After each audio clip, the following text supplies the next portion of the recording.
What's up, nerds? Welcome to another edition of Super Cool Nerd Nation. It's been a few weeks since I've posted one, but getting interviews set up. And today I am joined by the one and only Lisa. How are you doing today? Good. How are you? Doing pretty good. Doing pretty good. So, let's get right into it. We've known each other for about 2 years, give or take. How did you kind of start going into when did you start going to conventions? Because that's kind of, I think, where we met. Yeah. So my story with conventions starts when I was probably about 12 or 13. Okay. The first convention I went to was a Star Trek convention. That's kind of what got me into conventions, yeah.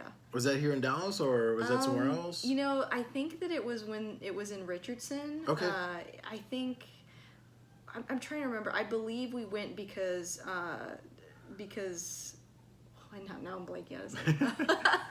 I'm trying to remember who exactly we saw first. Captain Kirk. That's William Shatner. Oh, Shatner. Okay.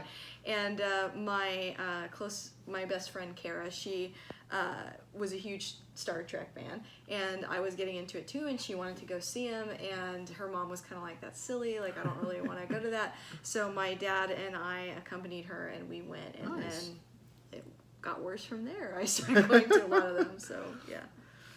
So it started when you were 13 then. Did you like cosplay then? Did you kind of dress up or did you just kind of go in like your normal street clothes? So yeah, we didn't dress up yet. I don't think we knew about cosplay at that point. Okay. I don't think it was quite that big here yet.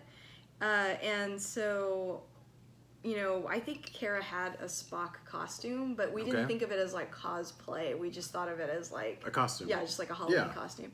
But when I was around... I think 16 or so, maybe a little bit younger, I got really into Sailor Moon. Okay. And that's when I started learning about like anime conventions, and that's when I started learning what cosplay was. Yeah. And so I commissioned someone to make me a costume. Back then, I couldn't even imagine making one. Like, I didn't know that was even a thing. I didn't know anyone could make them. I thought that was something done professionally. So I went ahead and we're in the same boat on that one. I thought like, oh my god, these are so cool. It's like I bet it costs like a lot of money. You have to go to like a professional out in like LA or something. Yeah, it was like exactly like that. Yeah. Did you so from Star Trek? You say you went kind of into anime? You Sailor Moon. Did you watch more anime first, or did you kind of also start reading manga at that point? Let's see. It's kind of hard to remember, but I think mostly watching. I definitely read some manga too. I read, a lot of Sailor Moon. I read like Battle Angel. I read like a few other ones, but I wouldn't say like I was heavy into manga yet. Just a few. Just a few. Yeah. So what was the Sailor Moon cosplay you did? Which scout was it? So I think the first scout was probably Sailor Moon herself. Moon? Okay. Yeah, and then from there I like did a couple more like Chibi Moon, and it would be like years before I'd actually make something like. Your anime convention did you went to, was it A-Kon the first one, or was it like a smaller one? I think the very first one we went to was something at Arlington. Like I don't think it was Arlington because I don't think that was around then, but it was something like that. It was something where it was like an anime club type thing that a college had put on. And then the first big one I went to was like A-Kon. A-Kon? Yeah. When, do you remember when you went to that one? What year it was? Not long after, maybe like later part of being 16. Okay. And by then we had commissioned like, this will date us too, like they were Dirty Pair Flash costumes, which were like an anime from the 90s. It was like, okay, there was the Dirty Pair came out in like the 80s, and then in the 90s there was like the newer one, Dirty Pair Flash. Both of them are old now, but those were our costumes. We're not old. We're not that old. We're not that old. We're still young. So you said the first couple cosplays you kind of commissioned. What was the first one that you made yourself? I feel like that answer is complicated only because I had some failed attempts, but I would say the first one I attempted. Okay, what was the first one you attempted, and what was the first one that you successfully did? The first one I attempted was Kasumi from Dead or Alive. Okay. And I got so frustrated trying to complete it that I basically like gave up and was like just almost in tears, like, oh, I can't do this. And my dad saw me distraught, and he like went and tried to help me fix it, and I ended up taking some classes, I think, at Joanne's. Oh, nice. And then getting a little bit stronger.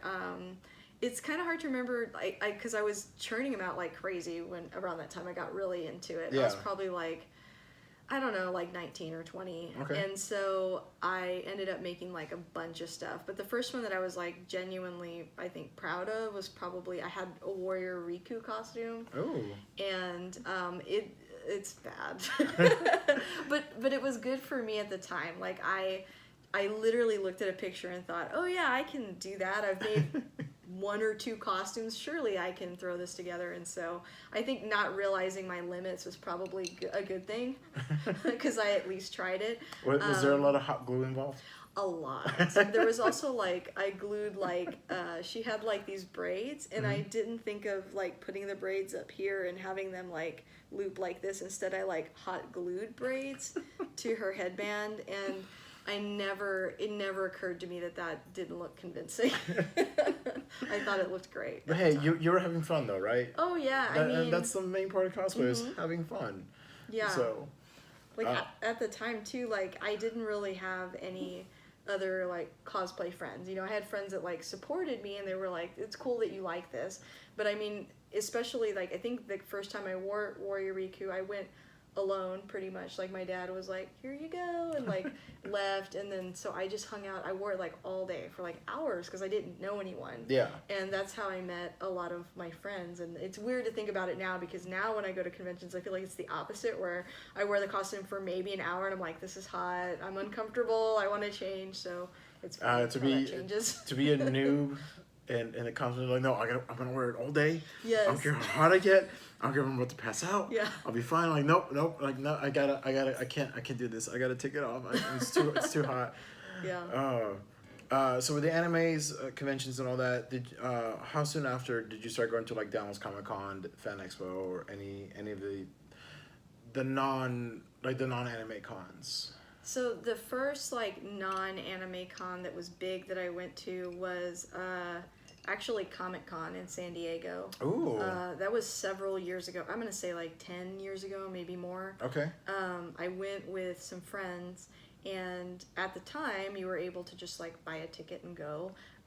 That's not the case anymore. No, it's not. No, it's but, not. I went, and that year I think we met the cast of It's Always Sunny in Philadelphia. Like I have all their autographs, Wow. except Charlie Day. I don't have his.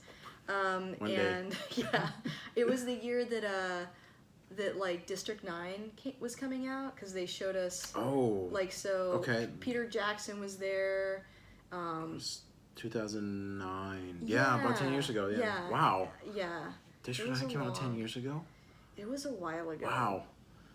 But man, so that was like right before San Diego Comic Con exploded then? Cause I think so, because the very next year I didn't go, and then 2 years later I was like, oh, I want to go, and they had already started that whole like grandfathering thing, where if you didn't go last year, you're not able to like, you know, be in that lottery of possibly getting a ticket. So I kind of abandoned it after that. So have you, in the last couple of years, have you even tried to attempt, or have you signed up at all for San Diego Comic Con? I mean, I'm open to the idea of returning if I could get a ticket. But the thing is, you know, planning a big vacation around the possibility of going is that is true. Difficult. That is true. I switched over to Dragon Con, which I actually might have attended Dragon Con first. I'm not sure of the timing on that. But I prefer Dragon Con because, you know, Comic Con is a very big media expo, and it's centered on that. Yeah. And Dragon Con is centered on the fans and on cosplay and things like that. So it's more centered on your experience as a con goer. And so when I compare the two, I do prefer the one where I'm kind of more taken care of. There's less standing outside in 90-degree heat for 4 hours. True story. That is true. Covering. Yeah. That is true. So you've been to Dragon Con a couple times then? Oh yeah, that one I've been going to probably for 10 years. Wow. If not longer, yeah. I've wanted to go to Dragon Con. I have three like Holy Grail cons. I've been to one. I've been to San Diego Comic Con. I got to go about 2 years ago. Ooh, New you'll York. have to tell me about how you did that. Press. Okay. I went as press. Really? Yeah. Okay. Okay. Cool. And then the second time, the second con I want to go to, Dragon Con, of course, and then the other one is New York Comic Con. Yes, I would like to go to New York Comic Con, which is also pretty tough to get a ticket to as well. Yeah. So we're hoping once we get our SCNS website up, hopefully we can get press in. So, awesome. Which is funny because you know how now you've heard the stories of like people camp out for like days for Hall H, in San Diego.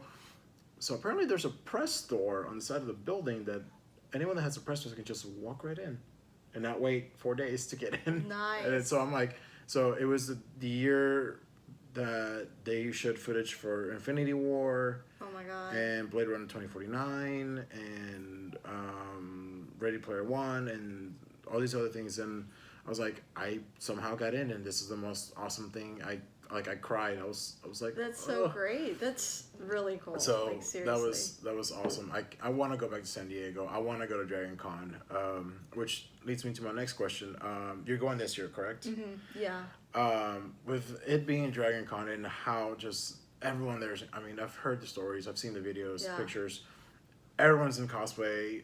Are there any new cosplays you're debuting at Dragon Con, or are you taking some oldies but goodies? Yeah, so I think this year it probably is going to be more older stuff that I already have. But I am making like a Mira cosplay right now. Okay, cool. Because there's a really cool event that they have at this convention where they have it at the Georgia Aquarium, which I don't know if you've heard of that aquarium, but it is like probably like the best in America. It's like huge. So I thought that would be like a fun costume to have at that one. So I'm working on it now. I'm kind of knocking on wood here that I'll finish it in time. But how long? Okay, so today is the 6th? Oh God, you're gonna make this so scary if I think about like how close it is. When is I don't know, when is Dragon Con? It's like the last week of August. It's Labor Day weekend. Okay, you still got a month. You got a month. Sure. You gotta knock on wood. She's got a month. I've got a month. So with the cosplays, I know you've done the anime ones. I've also seen you do a couple of DC ones. So with like DC and Marvel and all that, you say you grew up kind of watching some of the anime. When did you kind of get into like DC and Marvel, or did you kind of get into it kind of like I did with the start of the MCU? So I wasn't like a huge MCU person, to be honest. Like if you had asked me like several years ago, what do you think of superhero movies? I would have been like, they're kind of not my thing. Like shockingly, they weren't at the time. And I felt like a little bit of, I think, superhero fatigue. I was like, I kind of get it, but I just didn't really grow up reading comics, or the comics that I did read were not superhero ones. But I wanted to cosplay a superhero costume. Okay. And so I thought, Marvel's probably my best bet. That's what I thought. I thought, maybe X-Men or something. I always loved the X-Men. I mean, anybody like my age like grew up with X-Men. And so I did like them. And so I started looking at different costumes and like, okay, well, there's not a character that I like all the X-Men, and I do still want to cosplay X-Men, but there wasn't really a character that I felt deeply connected to. And so I was like, well, what superheroes do I feel strongly about? And honestly, the only one I could really think of was Batman. Okay. But I don't think I'd make a very convincing Batman. So I'm like, okay, I guess I'm going to have to dive into some of these, side characters. So I was like, I just can't get like excited about making something unless I feel like I know about it or understand it. Yeah. So I started reading, and then I didn't mean to do this, but I started reading, and instead of like, I kind of lost sight of the cosplay thing and just started reading a crazy amount of comics, and just realizing that there was this like whole fandom that I had kind of ignored and thought wasn't for me. Yeah. And I couldn't be more wrong. I became obsessed, and now like people wish I would stop talking about it. No, never stop talking about Batman. Batman is Batman, important. And then everything else. Everything else. And then Superman at the very bottom. At the bottom. Mm-hmm. Yay. Did you? So once you started reading all the comics, did you go back and watch like Batman the Animated Series? Did you watch any of the old movies? So I always liked Batman because I did grow up with Batman. You know, Okay. I was a kid when the animated series was airing. So I always liked that. In fact, I remember my mother didn't like the animated series. She was like, "This is really violent." Like she walked in on a scene where they had machine guns and they were just firing them, and she was like, "What are you watching?" And I'm like, "Batman." And she was like, "This is on a cartoon." You know, she didn't get it, but Yeah. she's kind of right. And looking back on it, it is a little violent, but I really liked the Batman cartoon, and I really liked the movies because the movies were huge. You know, '89 and Batman Returns, like those movies were really big. Yeah. So I always grew up liking Batman. I just didn't really read the comics. Okay. Yeah. So now that you've read the comics, is there any? So say somebody that's gonna read Batman for the first time. What are like say top 5 comics to hear? Read these first, and then go into everything else. Well, what kind of hooked me, or what eased me into Batman, is I started reading Gotham Central. Okay. And Gotham Central is sort of more about the GCPD and their day-to-day life. And Batman shows up, and they wrestle with villains, but it's almost like NYPD Blue, you know? Okay, yeah. And it's like a more grounded, and so I was kind of like dipping my toe in like, oh, I get this, Okay. you know? And then I read some of the other classics. There's so many I could name, you know, like Hush or The Long Halloween. Those are classics. That's a great one. But my favorite, what really like flipped a switch and made me like crazy was the Zack Snyder run. So like, Okay. or not Zack Snyder, Scott Snyder. Scott Sorry. Snyder. There's a Snyder in there, yeah. Yeah, but like, you know, the Court of Owls and like all of those, like I have all of them in hardback on my shelf over there. Nice. I have 3 of them signed. So yeah, those were my favorite. That's what I would highly recommend. Like, very into those comics. I did. So I went through like with any kid. I grew up with like Batman and Superman and like the animated series, Justice League, and all that. And then I started reading comics probably right around high school, towards the end of my high school years.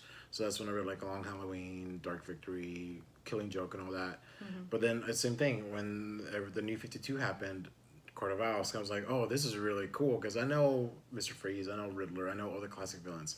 This is a brand new villain, the Court of Owls. That makes a lot of sense. So I enjoyed that run too. It was just awesome.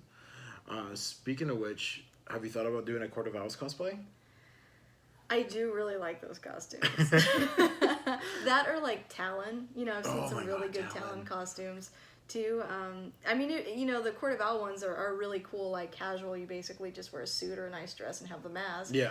So, yeah, I've thought about it. I haven't done that yet, but it definitely when I first started reading it, I wanted. I do have a Court of Owls mask, and I do have a suit. So. There you go. I mean, that's 2. We need like 3 more people, and we could be the Court of Owls family. We could, yeah. Yeah, we could just run around and get Nick dress up. Yeah, he would do it. He likes that. Like, he hasn't read them, but he's watched like a couple of the movies that kind of have them in them. Yeah. And I've told him about it at length. So. Did you know that I think today Hush, or when we are recording this, Hush the animated movie came out today? I did know that. I've heard mixed reviews. I haven't watched it. I just picked it up on the way over here. Oh, really? I was like, Okay. there's a Best Buy. I'm gonna swing by real quick. I got a few minutes. So. I mean, I'm definitely gonna watch it, and I do think that sometimes people are a little hypercritical of the animated movies. Like, it's not gonna be just like that comic because it was so big, and you know, it's a different medium. So but yeah, I'm excited to see it. So you've cosplayed Batgirl. Mm-hmm. So you said you read all the comics and all that. What was the one comic that you was like, ooh, what you said you needed something to really catch you to want to cosplay, to make the cosplay. So what was the one that caught you for Batgirl? I think, you know, before all this, like, there's a quote, I think it was like Miley Cyrus that saw a picture of the Supergirl show, and she said, that's a woman up there, you know, she's not a Supergirl, she's a woman, and they should call her a woman. And I think I kind of felt that way at first. Like, a lot of the side characters, I'm like, why is it like Batgirl and, you know, Supergirl, and why don't they have, like, you know, more female characters or like their own thing? And I read, I think it was Gail Simone's run. Like, I just read the first comic actually, the first volume, but the way that she wrote that character, it sold me completely. I started to view that label as something totally different. I mean, it was kind of like there's, multiple Robins, some males and one female, but they're part of a family. Yeah. And so they don't want to be like separate from the main source of their inspiration. And so that kind of made me see her differently. And I just thought she was so smart and nuanced and just different than, what I perceived that character to be, which was just, here's a girl character, that you can latch on to. And it was like, she's so much deeper than that. So I really liked her after that and wanted to make a costume. So how many, do you have just the one Batgirl costumes or do you have multiples? Let's see. The first one I made, I sold. It was just like a spandex, like black and yellow. It was kind of based on the one from the animated series. Okay, yeah. And then I made one that essentially was kind of the same thing, but I used like 4-way vinyl and, so made it more look like a bat suit. And then I made the 60s one. Okay. And then I also have a Stephanie Brown Batgirl costume. And then I made a bunny costume last year out of leftover what I already had. Was that for the bunny hutch? Yeah. Yeah. And so I kind of I was like, well, I already have all this purple fabric, so. But I've made other DC characters too. Like I have a Robin costume too, which he's actually my favorite character. Which Robin? Dick Grayson. Dick Grayson. It's from okay. Young Justice season 1. Okay. Oh, I was like, that's so the only good. way I can be Dick Grayson is when That he's is like so tiny, like he's like a little short boy. So I was like, I can do that, and so that's why I picked that costume. All right. So speaking of Young Justice, because that's so now I got like 4 questions in my head. No, you're fine. Did you subscribe to the DC Universe to watch Young Justice season 3? I think it was whenever that came out. Yeah, I did.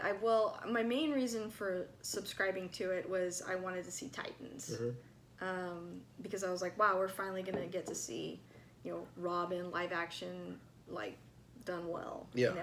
And so I was really excited about that. So I saw that and Doom Patrol and Young Justice, but I'm not totally caught up because I think they put out some more episodes and I'm not subscribed right now. I took a little break from the service. I'll come back when Titans comes out and then I will go back to it. Yeah. Yeah. They did release the teasers for season 2. I saw that. So today. I was like, I'm very excited. what'd you think of the Batman that they casted for? It was the guy from Jorah. Game of Thrones. Yeah. I think it's cool. Obviously they're going older. We don't know the background of all that yet. Yeah. But I think it's neat. I never freak out when they pick a Batman because he's like Bond. There's been so many of them. That is true. Oh my god, I never thought of it that way. Well, they're a lot like each other. But yeah, they really that's are. a whole nother conversation. But I'm excited about the casting. I think he's a good actor, and I'm excited to see what they do with it. So speaking of actors and being Batman, what were your thoughts when Robert Pattinson was casted as Batman for the Batman? For Matt Reeves, yeah.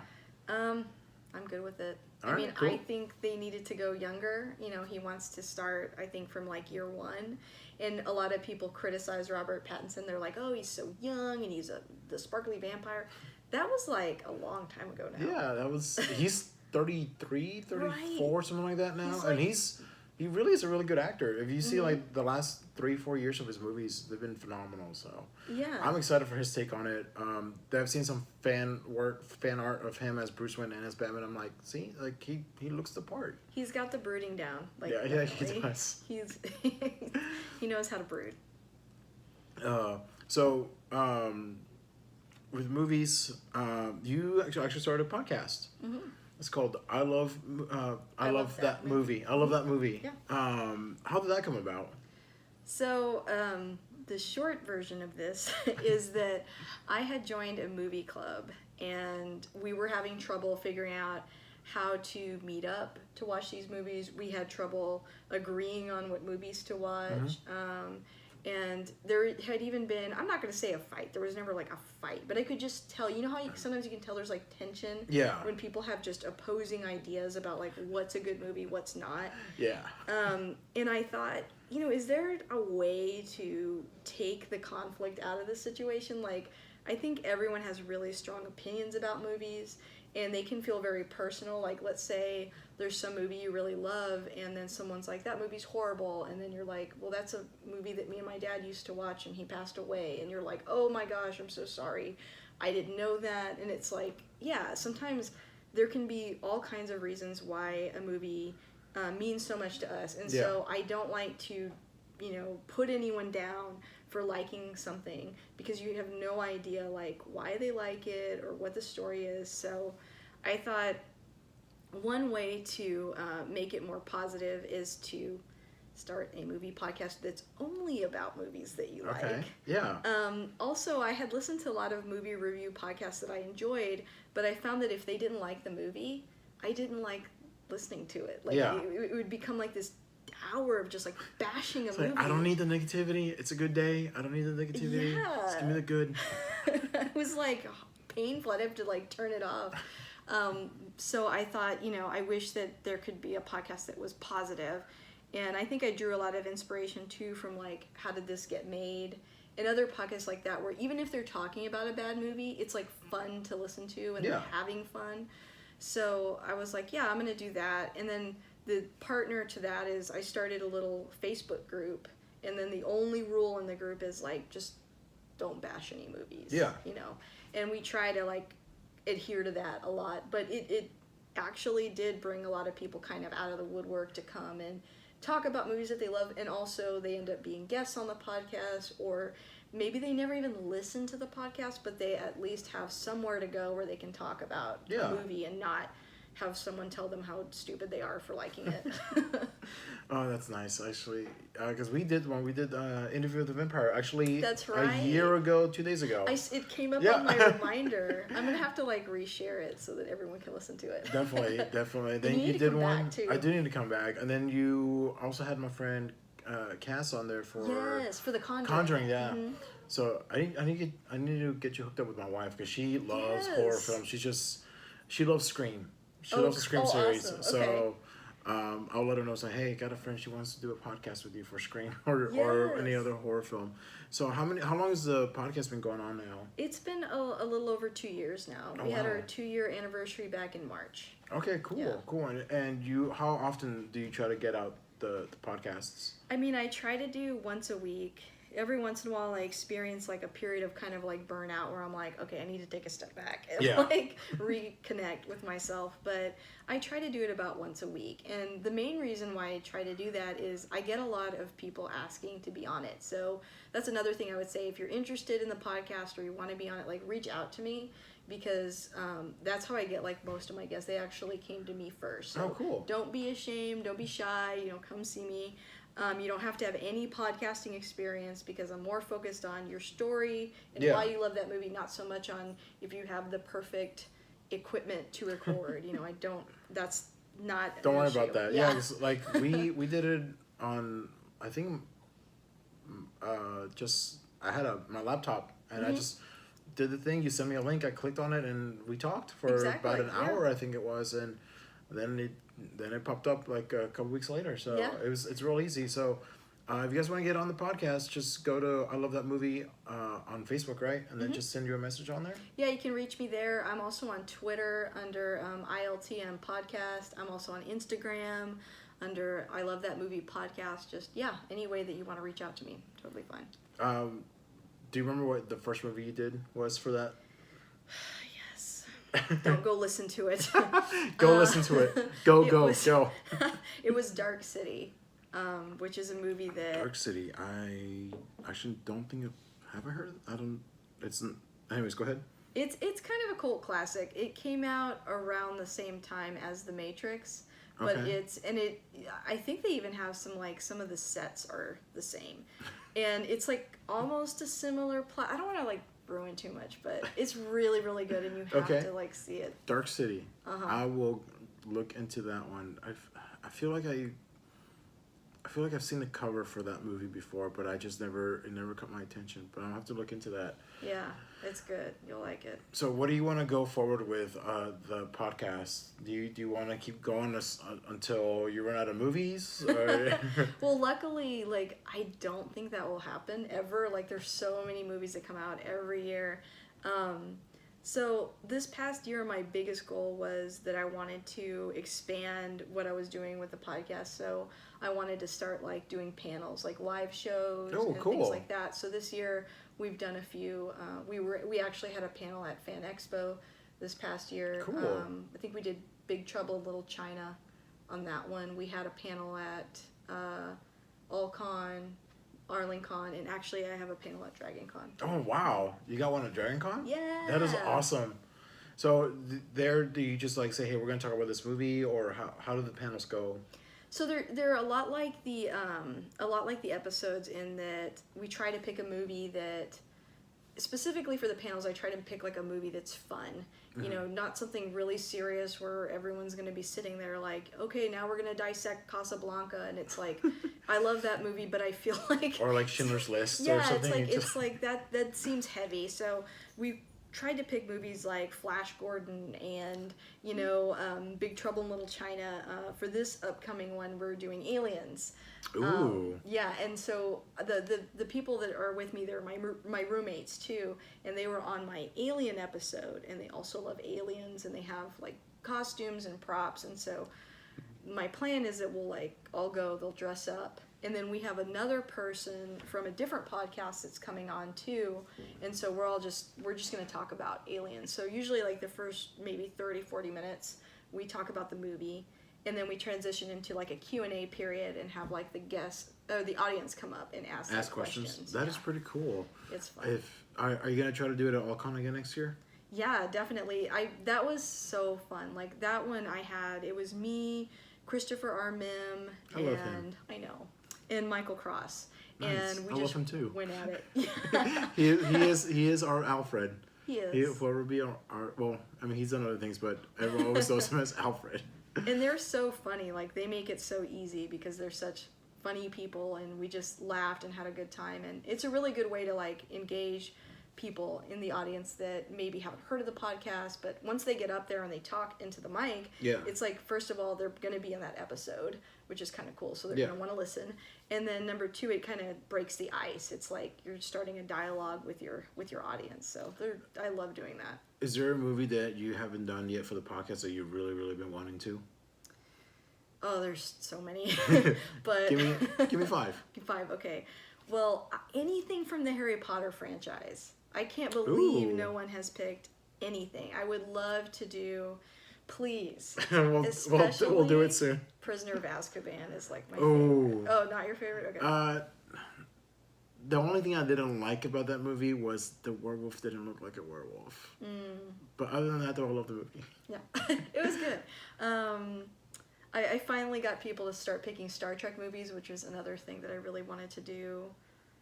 That's all I can think of for right now. There's a ton, but it's hard to like think So of Harry Potter, well, you picked 12. I think there's 7 Harry Potter movies. How many Star Trek movies are there? They're like there's like 5 or 6 of the original, and then there's some next gen movies, which I'm not as crazy about, but Nemesis, except for First right? Contact. Was okay. Good. Yeah. The only Star Trek movies I've seen are the J.J. Abrams ones. I mean, I love those too. And the one with They Save the Whales. The Voyage Home. Yeah, that one. I saw bits and pieces of that one. We should do that one because I love that one too. So your first con was Star Trek, and you love the Star Trek movies. Did you grow up with Star Trek, or did you grow up with Star Wars first? Definitely Trek. Trek? I don't know why we didn't watch a lot of Star Wars movies growing up. I don't know what the reason is, but I know that my family watched a lot of the original series movies. Like, they seem to like always be on TV, not like we own them, more like we were just watching them on TV. And then I had a close friend that was really a huge Trekkie, and so I was trying to like get into it to like connect with her. Yeah. And I felt like I was like, I gotta figure this out or else I'm gonna lose this friend, and fell into that. And I would say I didn't really get into Star Wars until a lot later, but I am a big fan now. I do have a Luke Skywalker costume. I've seen it. I like it a lot. It's really, really cool. That's funny because like I think now I'm split right down the middle on.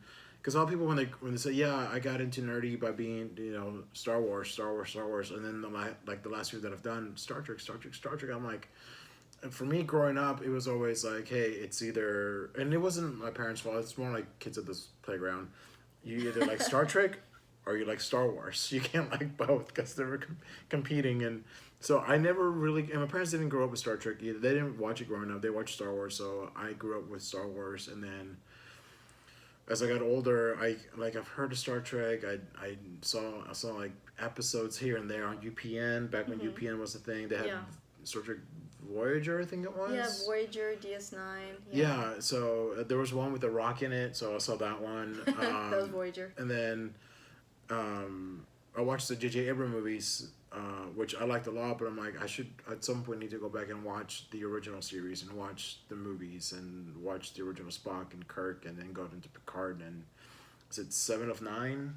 Is that that was from Voyager? Voyager, and then of course because the new Picard show is coming out. Yeah. And how excited are you about that? Very excited. So when I was like, I'm gonna say 9 or 10, you know, the Next Generation was huge. I mean, a lot of people watched it. It was almost like, and maybe this is my bias, but it was almost like Game of Thrones. Like people really watched it a lot. Like my mother liked Star Trek, and she's not like a sci-fi person at all. Like we could get into it, but she does not like it. But she liked it even. You know, it was just kind of in the pop culture, you know, zeitgeist. So I liked it because of that. So I kind of grew up with it. And I think that your experience is probably more common.